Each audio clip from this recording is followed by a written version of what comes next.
سلف صالحین اتنی محنت کیا کرتے تھے تاکہ ان کو کل جب وہ اللہ کے سامنے حاضر ہوں ان کو پچھتاوا نہ ہو۔ اگر تم نے یہ دین نہ چھوڑا، دین اسلام، تو تمہیں وراثت میں سے کچھ نہیں ملے گا۔ تمہاری یہ جو لگژری لائف ہے نا، یہ سب کچھ چھوڑنا پڑے گا، کچھ نہیں رہے گا تمہارے پاس، یہ فیم، یہ مال، کچھ بھی نہیں۔ آج چھوٹی چھوٹی باتیں ہوتی ہیں اور ہم ڈاؤٹ کرنے شروع کر دیتے ہیں۔ ہم نے اللہ کی راہ میں لگایا ہی کیا ہے؟ What have we sacrificed؟ ہم نے کیا سیکریفائز کیا بتائیں؟ So point number 1, consider this as an opportunity۔ اگر آپ ابھی زندہ ہیں اور آپ اپنی زندگی گزار رہے ہیں، if you are breathing، آپ اپنی زندگی گزار رہے ہیں، یہ اللہ تعالیٰ کی طرف سے آپ کو ایک چانس دے دیا گیا ہے کہ اپنی زندگی کو بہتر بنانے کی کوشش کرو تاکہ تمہیں کل کو ریگریٹ فیل نہ ہو۔ Number 2، gain knowledge as much as possible۔ Allah سبحانہ وتعالیٰ فرماتے ہیں انما یخشی اللہ من عبادہ العلماء، اللہ تعالیٰ کی خشیت علماء ہی کرتے ہیں، کہ اللہ تعالیٰ سے علماء ہی ڈرتے ہیں۔ اس میں اسکالرز بھی شامل ہیں اور وہ لوگ بھی شامل ہیں جو اسٹوڈنٹس آف نالج ہیں، جو علم حاصل کرنے کی کوشش کرتے ہیں اور اپنے ٹائم سے فائدہ اٹھائیں۔ ٹیک بینیفٹ فرام یور ٹائم۔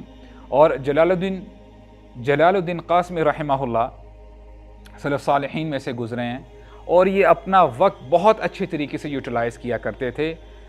ان کی ڈکشنری میں ٹائم ویسٹ نام کی کوئی چیز نہیں تھی۔ اور ایک دفعہ یہ ایک جگہ سے گزر رہے ہوتے ہیں اور دیکھتے کیا ہیں کہ کچھ نوجوان کھیل رہے ہوتے ہیں اور کہتے کیا ہیں کہ کاش وقت خریدا جا سکتا، میں ان نوجوانوں سے ان کا وقت خرید لیتا، لیکن وقت خریدا نہیں جا سکتا۔ تو اپنے وقت کا میکسیمم بینیفٹ اٹھائیں، علم حاصل کرنے کی کوشش کریں اور اپنے اندر یقین ڈیولپ کریں۔ جتنا آپ علم حاصل کریں گے اتنا ہی یقین آپ کے اندر ڈیولپ ہوگا۔ اور ایک اور بڑی کمال کی نریشن ہے ہمیں ملتی ہے حماد بن سلمہ رحمہ اللہ کے حوالے سے۔ ان کے بارے میں کہا جاتا ہے کہ اگر ان کو کہا جاتا انک تموت غدا، اے Hammad you will die tomorrow, کل تم نے اس دنیا سے چلے جانا ہے، what would he say؟ ما قدر ان یزید فی العمل شیئا، he would not be able to increase his actions because he has already exhausted himself۔ سبحان اللہ، کہ سلف صالحین اتنی محنت کیا کرتے تھے تاکہ ان کو کل جب وہ اللہ کے سامنے حاضر ہوں ان کو پچھتاوا نہ ہو۔ they used to work up to their full potential، وہ اپنی پوری قوت اور پوری انرجیز لگایا کرتے تھے اللہ تعالیٰ کو راضی کرنے کے لیے۔ رسول اللہ صلی اللہ علیہ وسلم کو فلسطین لے کے جایا جاتا ہے، اسراء والمعراج کا واقعہ، اور اس کے بعد ان کو ساتوں آسمان تک بلایا جاتا ہے، اللہ تعالیٰ سے ملاقات کر کے آتے ہیں۔ اور یہ ان وقتوں کی بات ہے کہ جب نہ ایئرپلین ہے نہ کوئی اور کنوینس ہے، سوائے اونٹ اور گھوڑوں کا استعمال کیا جاتا تھا، اور مہینہ لگتا تھا فلسطین جانے میں اور مہینہ واپس آنے میں۔ It used to take months۔ اب نبیوں کا کام بڑا مشکل ہوتا ہے۔ پہلے ہی مکہ والے کیا کہا کرتے تھے؟ ان کو جنون ہیں، کذاب ہیں، ساحر ہیں، ان کا دماغی توازن ٹھیک نہیں ہے صلی اللہ علیہ وسلم۔ اب جب رسول اللہ واپس آ رہے ہوتے ہیں، جبریل علیہ السلام ان کے ساتھ ہیں، کیا کہتے ہیں؟ رسول اللہ فرماتے ہیں جبریل I'm afraid that these people will not believe me۔ اب یہ ایسا واقعہ ہے، اگر آج ہمیں یہ بتایا جائے کہ بندہ منٹ میں امریکہ گیا اور واپس بھی آ گیا، 1 منٹ میں، آپ مان لو گے؟ It's very difficult to admit، right؟ تو یہ لوگ مجھے جھٹلا دیں گے، پہلے ہی مجھے عجیب و غریب جو ہے لیبلز انہوں نے دیے ہوئے ہیں، اب کیا ہوگا؟ جبریل علیہ السلام تسلی دیتے ہیں، کہتے ہیں کہ لوگ جو مرضی کہتے پھریں، یصدقک ابا بکر، یصدقک ابا بکر، ابو بکر آپ کی تصدیق کریں گے، وہو صدیق، اور وہ صدیق ہیں۔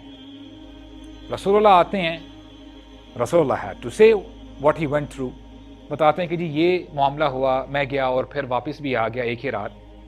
ابو جہل اور باقی لوگ جب سن رہے ہوتے ہیں اتنا ہنستے ہیں، ہنس ہنس کے زمین پر گر جاتے ہیں، مذاق اڑانا شروع کر دیتے ہیں، کہتے ہیں کیا کیا پھر سے بتائیں؟ رسول اللہ ریپیٹڈ what happened۔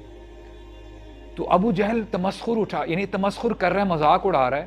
اب وہ کہتا ہے کہ دیکھا ہم پہلے ہی کہتے تھے کہ اس شخص کا دماغی توازن ٹھیک نہیں، آج تو معاملہ کلیئر ہو گیا، یہ ایسا ہو ہی نہیں سکتا، لاجیکلی ایکسپلین کر کے دکھاؤ۔ لوجیکلی ایکسپلین کر کے دکھاؤ. آج ہم ہر چیز لوجیکل ایکسپلینیشن مانگ رہے ہوتے ہیں. اور ابو جہل کہتے ہیں کہ آج صحیح موقع ہے ہمارے پاس, جو بھی ان کے ساتھی ہیں ان کو بھی بدظن کرتے ہیں تاکہ یہ جو ایک ایجنڈا ہے اس کو ختم کر دیا جائے. بڑی خوشی خوشی جاتا ہے اطمینان سے ابو بکر صدیق کے پاس رضی اللہ عنہ, کہتا ہے کہ دیکھو تو صحیح تمہارے صاحب کیا کہہ رہے ہیں, تمہارے دوست جی کیا کہہ رہے ہیں. وہ تو کہہ رہے ہیں کہ جی وہ تو فلسطین گئے ہیں اور ساتوں آسمان تک گئے ہیں. ابو بکر کا جواب سنیے گا ذرا. کہتے ہیں وقال ذلک, کیا انہوں نے ایسے ہی کہا ہے جیسے تم کہہ رہے ہو؟ کہتے ہیں ہاں جا کے خود ہی پوچھ لو آپ. کہتے ہیں اگر انہوں نے کہا ہے تو سچ ہی کہا ہے. اور کہتے ہیں کہ اس میں کیا بڑی بات ہے کہ آج تک ہم یہ مانتے آئے ہیں کہ ساتوں آسمان سے وہی ان کے پاس آتی ہے, اور آج اگر رسول اللہ صلی اللہ علیہ وسلم خود چلے گئے ہیں so what's the big deal about it؟ اس میں کون سی بڑی بات ہے؟ رضیت باللہ ربا وبالاسلام دینا وبمحمد نبیا. یہ پڑھا کریں, دل سے پڑھا کریں کہ میں راضی ہوں, اللہ تعالیٰ میرے رب ہیں, اسلام میرا دین ہے, اور نبی کریم صلی اللہ علیہ وسلم ہمارے نبی ہیں, رسول ہیں. Do not let شیطان play with your ایمان. شیطان کو کبھی حاوی نہ ہونے دیں. اور ہمیں بیسیوں یقین کریں وقت ختم ہو جائے لیکن واقعات ختم نہ ہوں. اتنی زبردست تربیت کی تھی ہمارے نبی نے صلی اللہ علیہ وسلم صحابہ کرام کی. مصعب بن Umair, he was very handsome, he was a teenager, اور ان کے بارے میں آتا ہے کہ جتنے بھی قریش قبیلے تھے ان کا مال ایک طرف اور مصعب بن عمیر کا جو مال تھا وہ ایک طرف. This is how rich he was. ان کے بارے میں آتا ہے کہ ان کے کپڑے شام سے سی کے آتے تھے, سی ہوئے, اور یمن سے ان کے جوتے سی کے آتے تھے, اور جس گلی سے وہ گزر جاتے تھے ہفتوں ہفتوں خوشبو نہیں جاتی تھی. And the women they used to line up to see Mus'ab bin Umair. This is how handsome he was. اور روایات ہمیں بتاتی ہیں کہ ان کی اپیرنس, ان کی بڑی ریزمبلنس تھی رسول اللہ صلی اللہ علیہ وسلم کے ساتھ.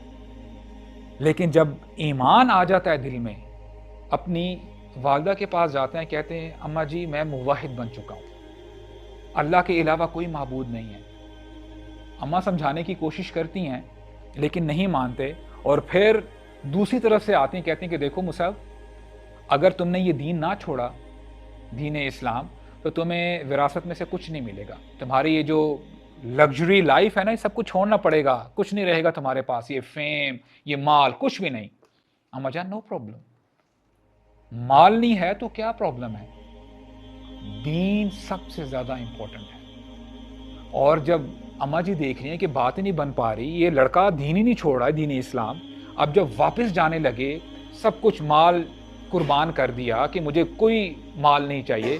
اب چچا وہاں پہ کھڑا ہوتا ہے, کہتا ہے اے مصعب, جو کپڑے تو نے پہنے ہیں یہ بھی تیرے باپ نے تجھے دیے ہیں, ٹیک them off, you don't deserve these clothes. اور نریشنز ہمیں بتاتی ہیں کہ he had to take off his clothes, اور بڑی مشکل سے اپنا سطر ڈھانپتے رسول اللہ کے سامنے حاضر ہو جاتے ہیں, یا رسول اللہ here I am.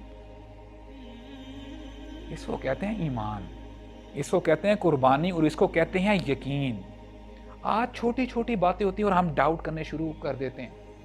ہم نے اللہ کی راہ میں لگایا ہی کیا ہے؟ What have we sacrificed? ہم نے کیا سیکریفائس کیا بتائیں؟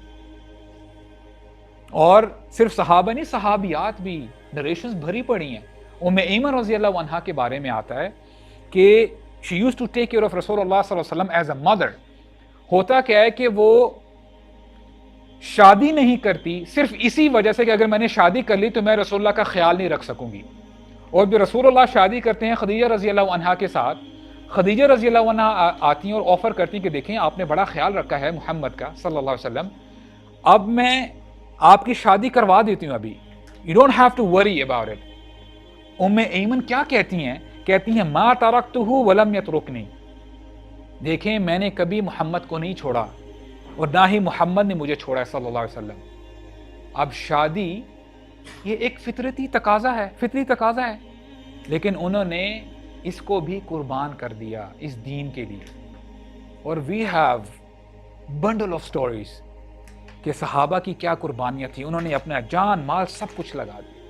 تو اللہ تعالی ہمیں بھی توفیق عطا فرمائے, ایمان ہمارے دل میں آ جائے. اور دعا کیا کریں برادرز, اذکار کیا کریں صبح اور شام کے، دعائیں سیکھیں، اللہم انی اسألک الایمان لا یرتد، اے اللہ ہمیں ایسا ایمان عطا فرما جو پھر ایمان ہمارے دل سے نہ نکلے، ونعیما لا ينفد ومرافقۃ نبی صلی اللہ علیہ وسلم ومرافقۃ نبی صلی اللہ علیہ وسلم فی جنات الخلد۔ اللہ تعالی ہمیں سمجھنے کی توفیق عطا فرمائے۔ سبحانک اللہم وبحمدک، اشہد ان لا الہ الا انت، استغفرک واتوب الیک، وجزاکم اللہ خیرا۔